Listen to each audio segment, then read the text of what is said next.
যদি সারা দুনিয়া তোমার বিপক্ষে দাঁড়ায়, তবুও যদি আল্লাহ তোমার পাশে থাকেন, তাহলে তুমিই বিজয়ী। ঠিক যেমনটি হয়েছিল বদরের প্রান্তরে।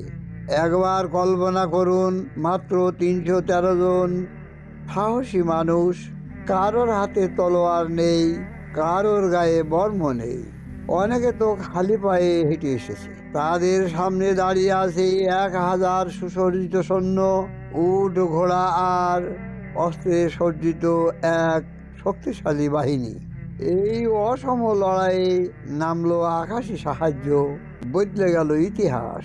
ঘটনাটি 6 হিজরির নবীজি হজরত মোহাম্মদ মুস্তফা সাল্লাল্লাহু আলাইহি ওয়াসাল্লাম 1400 সাহাবী রাদিয়াল্লাহু তাআলা আনহুকে নিয়ে মদিনা থেকে রওনা হলেন মক্কার উদ্দেশ্যে উমরা আদায় করতে। কিন্তু কুরাইশরা বাধা দিল।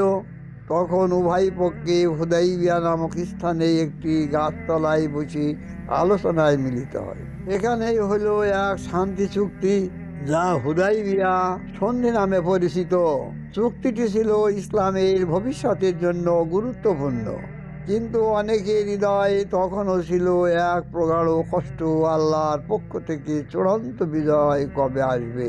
হিজরির 2য় বছর রমজান মাস, নবীজি সাল্লাল্লাহু আলাইহি সাল্লাম জানতে পারলেন কুরাইশদের একটি বড় বাণিজ্য কাফেলা মুসলমানদের ছিনিয়ে নেওয়া সম্পদ নিয়ে ফিরছে। নেতৃত্বে আবু সুফিয়ান।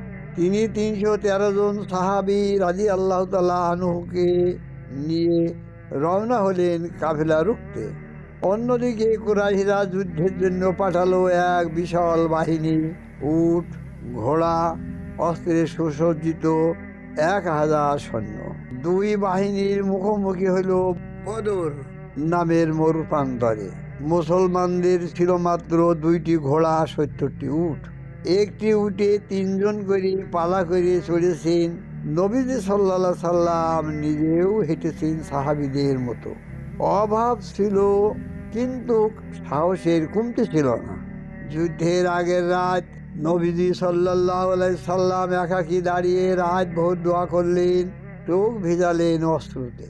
হে আল্লাহ, আজ যদি এই ছোট্ট দলটি ধ্বংস হয়ে যায়, তাহলে পৃথিবীতে আর কেউ তোমার ইবাদত করবে না।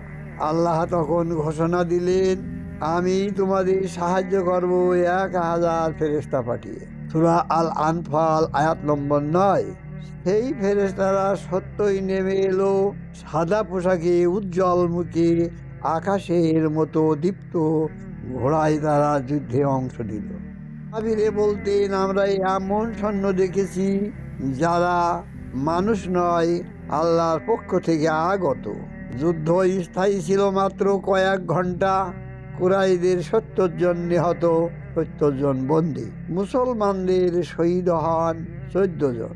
এই বিজয় ছিল ঈমান, ধৈর্য আর নির্ভরতার পুরস্কার।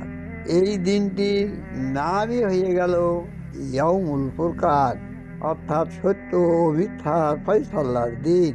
প্রিয় ভাই বোনেরা, বদরের যুদ্ধ আমাদের শিখায় সত্যিকারের শক্তি অস্ত্রের নয়, ঈমানের গভীরতায়। আল্লাহর সাহায্য তাদেরই জন্য যারা তার উপরে পূর্ণ ভরসা রাখে। আপনি কি চান জীবনের লড়াইয়ে আল্লাহ আপনার পাশে থাকুন? তাহলে কোরআনের আলোয় পথ চলুন, নামাজে মন দিন, আর নবীজি সাল্লাল্লাহু আলাইহি সাল্লামের আদর্শকে আঁকড়ে ধরুন। ইসলামের এমন সত্য ও অনুপ্রেরণাদায়ক ইতিহাস জানতে আমাদের সাথে থাকুন। এই গল্প আপনার প্রিয়জনদের সঙ্গে শেয়ার করুন। হয়তো কোনো একজনের হৃদয়ে পৌঁছে যাবে বদরের সেই দীপ্ত বার্তা।